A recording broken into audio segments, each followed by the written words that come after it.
Bwana huyu ni mwanajeshi wa jeshi la Marekani ambaye hapo jana jeshi la polisi limetoa taarifa kwamba mwanajeshi huyo ameingia nchini akiwa na mabomu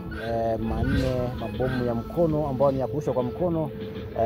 lakini hatukuweza kumuona wala kumjua ni nani, lakini vile picha zake zimesambaa kwenye mitandao ya kijamii kumuonyesha mwanajeshi huyo raia wa Marekani na Kenya, ambapo na raia pacha kati ya Kenya na Marekani. Kwa hiyo alikuwa anavuka nchini Tanzania kwa ajili alikuwa anavuka na mabomu, kitu ambacho kwa sheria za Kitanzania hairuhusiwi kuingia nchini na silaha aina za mabomu. Hata kama una kibali basi hauruhusiwi kuingia na silaha hizo nchini Tanzania. Ndipo wakamkamata na kumuhoji, lakini hii leo